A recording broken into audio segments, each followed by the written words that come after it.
Wait for a couple people to roll in. Yeah, we'll just give it a little second. It's a tough one, man. Really, no way around it. Yeah, it's really the main takeaway. Is it's pretty tough, But when we get a couple more people in here, we'll go ahead and start and try to navigate this the best way we know how, and try to break it down the best we can. So give it about another 30 seconds before we get started. As always, be sure to leave some comments. Give me your all's thoughts. Ask any questions you all may have. You know the drill. Appreciate everyone for tuning in to this pretty late live edition of the show, starting at 11:57. Shoot. Oof. Oh, well. Well, let's go ahead and get ready to get started. All right. Pull one thing up and we will be good to go.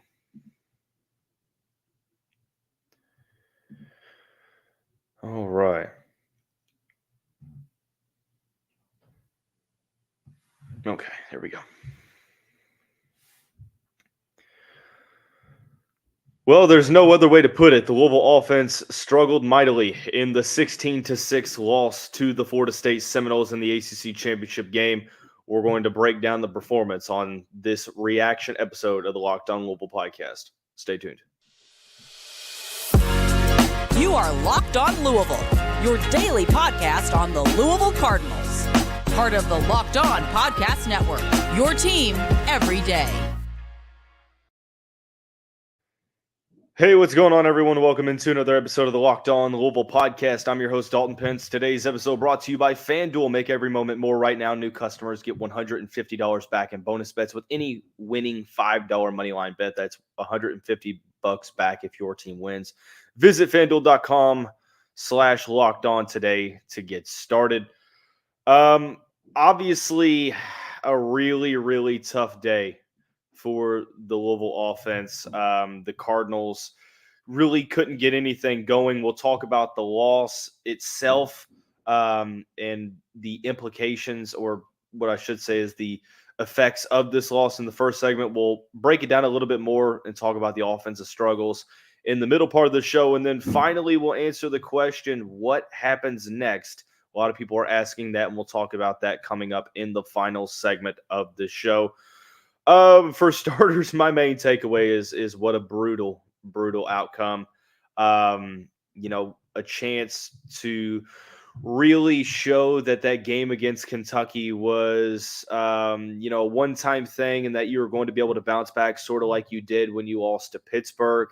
You got a chance on national TV, 8 o'clock prime time against a team that if they won, they likely are going to punch their ticket to the playoff, although it's really not set in stone at the moment. But there was a lot of eyes on this game in particular. And to go out there and to only score 6 points for the offense to play the way it did, it's almost like a worst-case scenario for the game. Now, the defense, I felt like, did what it needed to do outside of one drive to where they allowed Lawrence Toafili to run all over the field on them. I thought the defense did what they needed to do, all things considered, against a third-string quarterback. And that's another thing, is optically, this loss doesn't look good. Now, granted, it's against a Florida State team that is 12-0. They have a very good defense. There's a lot of talent on that team overall. But when you look at it and really understand the context, is that Louisville was going up against a third-string quarterback that it wasn't known whether or not he was going to get the start pretty much up until game time. Now, did Florida State know if he was going to start? Maybe. I mean, concussions are really tricky, so it's too hard to tell, and we probably will never know that answer. But regardless, the answer truly is that, well, the third string had to make the start in a huge game in the ACC Championship game. He didn't really play good whatsoever. I mean, he was 8 of 21 for 55 yards, but Florida State was just able to neutralize a Louisville offense that came into this game averaging over 30 points per game. And I know what everyone's going to say. People are going to look right at Jack Plummer and blame this on him. And we'll talk about that, the offensive struggles, in the next segment. But I will say that this loss in particular is pretty much on everyone. Now, the defense, it's hard to blame as much as you can or cannot because of the performance that they put out there. But they missed some opportunities as well. But the defense is what kept this team in the game. Offensively is where the team really, really struggled, and they couldn't overcome some self-inflicted mistakes. There were some penalties. I will never blame a game on officiating. I think it's lazy. I think that it is a cop-out. I honestly it's cringy to me if you look right to officiating and say, well, we lost because the referees. Stop. Let me just help you there. Stop. Now, with that being said, I saw some of these holds and pass interference calls made against Louisville, and I'm never going to be mad about the correct call being made. If it's a hold, call the hold. If it's a pass interference, call the pass interference. I think that more often than not, the penalties on Louisville tonight, I thought they were pretty justified. And sure, I might be a little salty about it because they're penalties and it can stall a drive. But at the end of the day, I respect a referee doing his job and penalizing a foul. With that being said, if that's the case, I would like it to be called both ways pretty fairly. Now, you look at the penalties, and it might not necessarily tell the full tale here because Louisville had 5 for 48. Florida State had 3 for 20. But there were multiple times, and you can see the photographic evidence that many Louisville fans have put out there, Ashton Gelati being held. Pass interferences that just simply were not called, especially in the first half. The officiating, it felt like you knew was going to be one-sided because of what was at stake. And I honestly thought that it was one-sided for the most part. That said, I'm not going to blame this game on officiating. Louisville hurt themselves in this game. But, hey, let's also give credit to Florida State. If you didn't know, that defense that Mike Norvell has is extremely talented. There are multiple soon-to-be or future first-round picks on that defense. They have probably, in my opinion, the best pass rush that the Cardinals have gone up against all season. Jared Verse is an absolute star. He's going to be a first-round pick in April. He's going to play many years on Sundays. Not only that, but they have an extreme amount of talent on that defensive line. Now, granted, this isn't a perfect defense, but there's a ton of size, there's a ton of speed, and there's a ton of strength in that front seven, a talented back half of the defensive secondary as well. So I don't think you can come away from this game and not give credit to Florida State, because why do you think Louisville struggled so much? Sure, some of these were missed opportunities.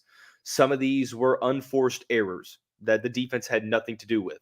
But make no mistake about it, I felt that the defense from Florida State executed their game plan to almost a T and held one of the nation's best scoring offenses to 6 points. And, you just have to tip your hat in that regard. Two things can be true at one time. And I know people that are commenting now in the future or, after this episode is done, you're going to look at this episode and say, well, yeah, you're giving credit to Florida State, but also look what Louisville. Yes, I know. Two things can be true at one time. We're going to credit Florida State because that's a great defense. Say what you want about the offense. They're playing with the third string quarterback. Do they deserve to be in the playoff or not? Well, that's your opinion. But the fact of the matter is that defense has a ton of talent. And as much as it sucks to do, you have to give them credit for keeping Louisville on their toes, making them uncomfortable, putting them in situations that they do not want to be in, and getting them off the field and putting the ball back in the hands of their offense. And they executed their game plan. And that's what it all comes down to. Louisville did not execute. I thought that, all things considered, Norvell coached pretty decently. Out-coached Braum in some situations, which it is what it is. That is a very, very good football team that's a very good football team that Louisville played against on Saturday evening. But let's talk about the offense. The offensive struggles. I'll be honest, it was probably one of the roughest offensive performances that I've seen from a Louisville football team in quite some time. And we're going to try to break it down and analyze it to a T here coming up shortly after we talk about our friends and title sponsor of the show, FanDuel. The weather's getting colder, but make no mistake about it, the NFL offer stays hot on FanDuel. New customers right now get $150 in bonus bets with any winning $5 moneyline bet. That's $150 back if your team wins. If you've been thinking about joining FanDuel, now is the time. The app's so easy to use. There's a wide range of betting with spreads, player props, over-unders, boosts, and my favorite single game parlays. Visit FanDuel.com/lockedon and kick off the NFL season. FanDuel is the official partner of the NFL. Let's talk offense. And like I said, there's going to be a lot of people that turn and point their finger to one man. They're going to look at this game and say, well, if Louisville had a better quarterback, the Cardinals would have won. And let me preface the argument by saying that, yes, this was, I think, hands down, Jack Plummer's worst performance as a Louisville Cardinal. And there's no debating that. I mean, you look at what he did, and he was, 14 of 36, 111 yards, 0 touchdowns to 1 interception.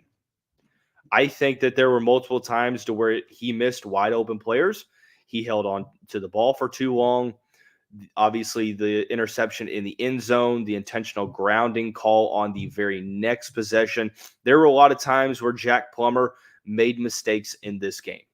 And I think he would tell you that. I think Jeff Braum would tell you that.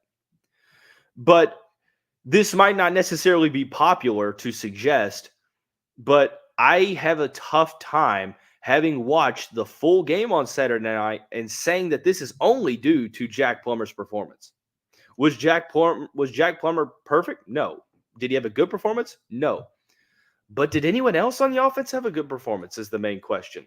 I think that you can point your fingers all you want to a certain player or a couple of players, but I don't think that takes away the fact that, frankly, I felt Florida State's defense just outplayed, outmatched, and outschemed the Louisville offense. Like I said, they made the Cardinals uncomfortable in making this a very pass-oriented game. Braum said it himself. When it became a very heavy pass-oriented game, Louisville struggled.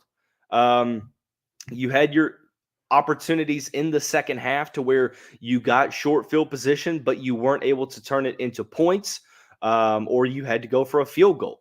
Louisville had the opportunity, 1st and goal, inside the Florida State 10. Jawar Jordan runs for a yard. They try a trick play.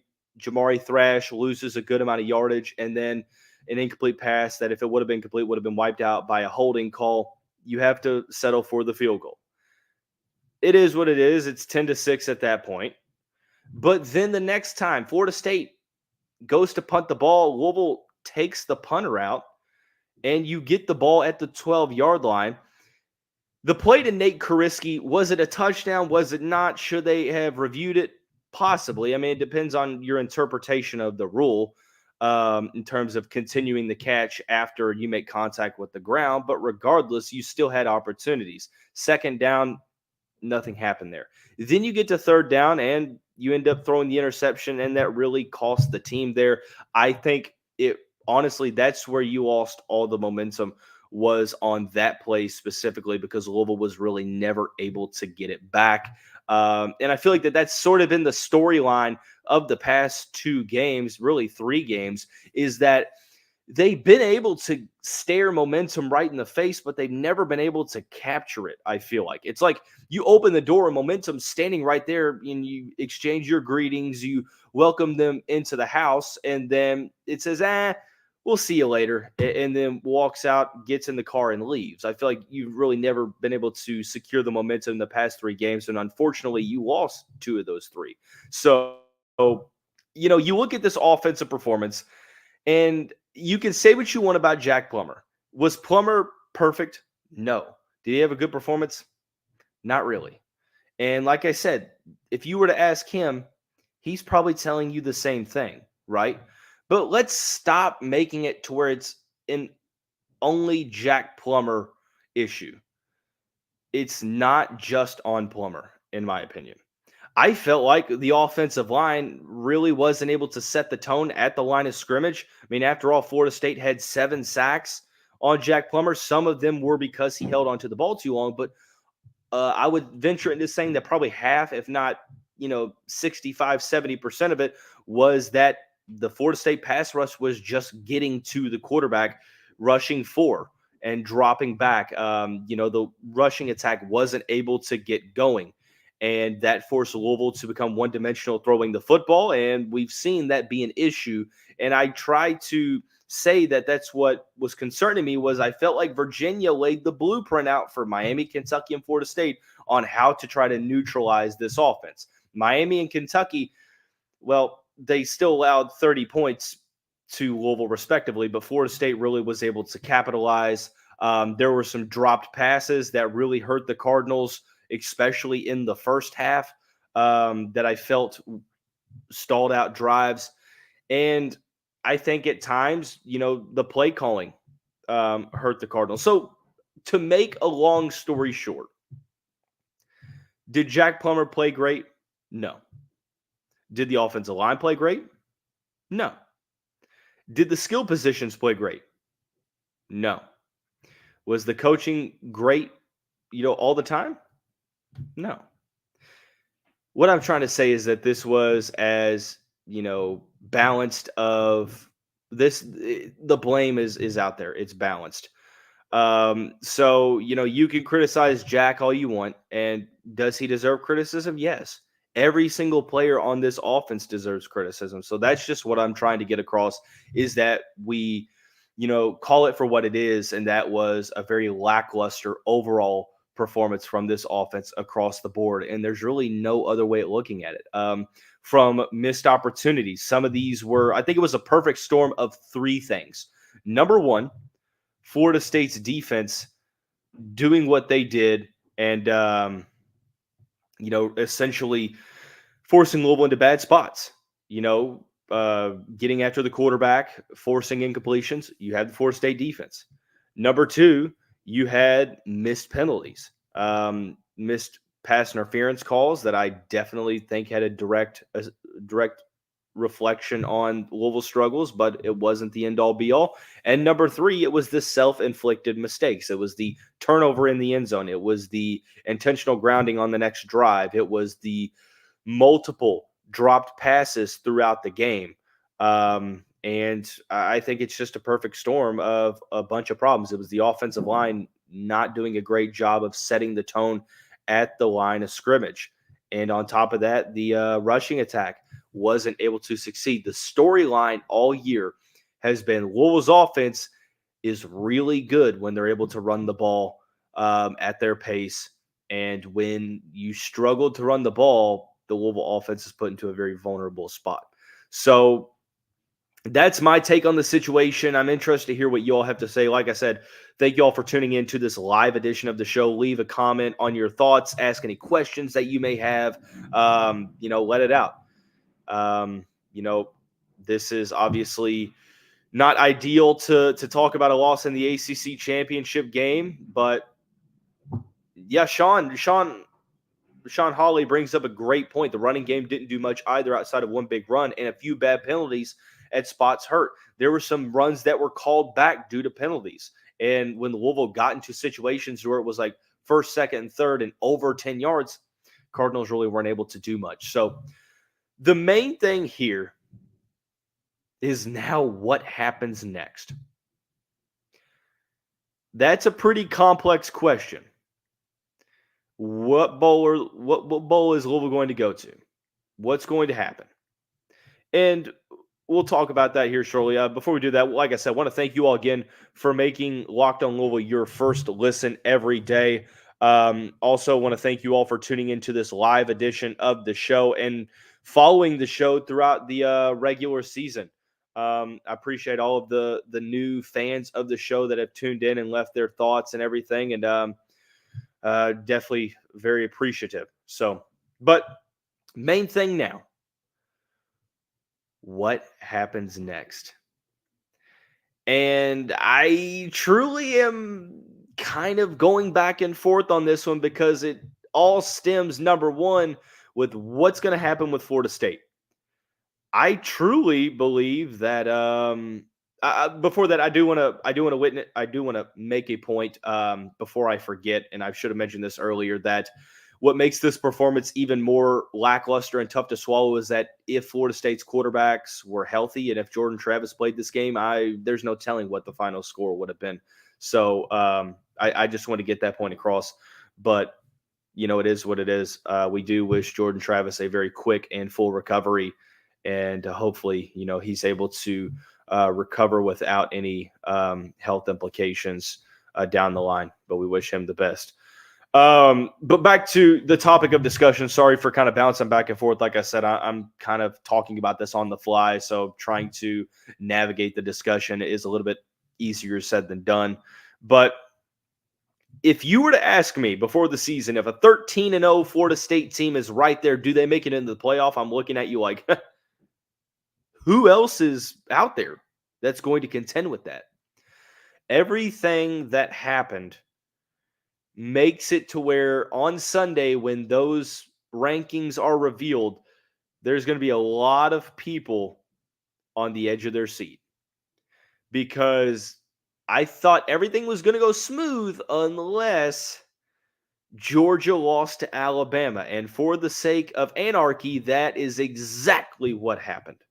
So I have a hard time believing that a 13-0 Florida State team is not going to make it into the playoff. But as right now, you have Michigan that's going to get in pretty much, hands down. You have Washington at 13-0 who's going to make it in as well. And then you have two spots. And there's a couple team lobbying for those two spots. I think that Ohio State and Oregon are on the outside looking in, obviously. But you have Georgia, Alabama, Texas, and Florida State contending for 4 spots. Now, if you are going to look me in the eyes and tell me that this committee is going to leave out both of the SEC teams, I'm going to tell you, yeah, and I've got some beachfront property that I need to sell you on the bank of the Ohio River. I don't see that happening at all. That's just truly where my head is at. Now, granted, personally, I think a 12-1 Texas team with a head-to-head victory over Alabama probably should make it in over Alabama, because why play the games if the head-to-head doesn't matter? But to make the case here, I think that would it be so far-fetched to suggest that both Georgia and Alabama make it? No. Could you see Texas also making it? I could. But I think it all depends. If Florida State makes the playoff, you're in the discussion for the Orange Bowl. If they don't make the playoff, well, you're obviously not in the Orange Bowl. So that's the main thing for me. Another thing to focus on is the rankings. Louisville's loss here doesn't necessarily put them in to a lock for an Orange Bowl bid, because where NC State is at. Now, granted, Louisville has the head-to-head over NC State, but I really don't think that matters at this point. Cardinals are at 14, and NC State is at 19. The next team in the ACC, to my understanding, will make it to the Orange Bowl. And unfortunately, to take Louisville out of that consideration, they were going to have to put a bad performance out there. And unfortunately, this was the worst offensive performance in quite some time. So it is what it is. We will see. I know it's a tough loss. And, I am not one for moral victories. I'm not one of those, we lost, but type of guys. I I value the win-loss record, and this feels a lot like 2016. Obviously, the team is better it's in a better situation than the 2016 team was because they are in the ACC Championship game, but losing out to conclude the season takes a little bit of air out of the sails in terms of momentum. But two things can be true at one time. I do think that for a team that was projected to finish 8th in the conference to make the ACC Championship game at 10-2, to exceed expectations, to beat Notre Dame, to win a couple of ranked wins, to win a couple of ranked matchups throughout the year. All in all, I mean, if you ask me, would you take a 10-3 season with a loss in the ACC Championship game? If you asked me before the season, I'm saying yes 10 out of 10 times. It puts a lot of emphasis on what needs to happen in the transfer portal, but it's a bright spot here in terms of what happened. I know it's hard to look at that because of how the season ended, and make no mistake about it, I'm not happy about it. It hurts. It's painful. You want to win every game, and I am not I'm not good at taking losses. I'm a sore loser at times. But with this being said, I think we have to keep bigger picture in mind, silver lining, whatever the bowl destination is. The goal remains the same. That is to end the season on a high note. You got to the ACC Championship game. It wasn't the performance that you wanted. No, it wasn't. The now test is you have to bounce back. And I said it, and with bowl season, you're going to see some movement all across the board. You're going to see players transfer out. You're going to see players commit to this program in the portal. I think the destination that is this Louisville football program is in a hell of a lot better spot on December 3rd of 2023 than it was on December 3rd of 2022. And that's, it's a marathon, and that's the bottom line here. So I'm not going to tell you how to fan. That's my biggest pet peeve. It's a loss, and it's a tough loss. And if you need some time to deal with it, take as much time as you need. But don't stay in that headspace for too long, because the future is bright here. And I truly believe that. I think we have the right person at the helm for this job. It's now a matter of ending the season on a positive note in the bowl game, regardless of who you play. And it's going into the portal and balling out like you did last season, getting your guys into this program and running it back in 2024. Let the narratives be what they are. They're going to be that way. There's going to be narratives surrounding this team. There's going to be narratives surrounding this program of them not being a legit team. It is what it is. This team succeeded this season. They exceeded expectations, but it's not over yet. We find out the destination. By this time tomorrow, we will have found out the destination, I believe. So, any last questions you all have? Any last comments? I'm going to take this time now to discuss some comments that were made. Thanks to everyone for tuning into the show. I know it's late, 12:24 Eastern Standard Time. I'm excited to have so many people in the stream at this time. I'm really, really grateful for the growth that this show has had over the year.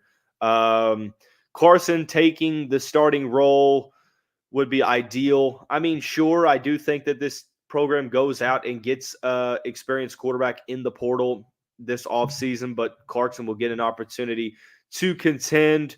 Christian says Pierce Clarkson needs another year to know the system, at least one or two. We need a portal quarterback. I think that was always the plan all year long. I'll be completely honest. That was my understanding, is that, and I think that Clarkson and Brady Allen knew that the plan was all along to go get a transfer portal quarterback in the offseason to allow Clarkson more time, Allen more time to learn this system. So, Dalton, do you think the SEC will blow their lid when the SEC gets left out of the playoff?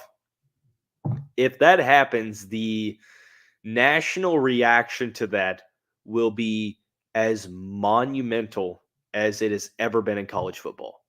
That would be borderline unprecedented, because obviously that hasn't happened yet. But to leave, let's be honest, are there 4 teams better than Georgia and Alabama?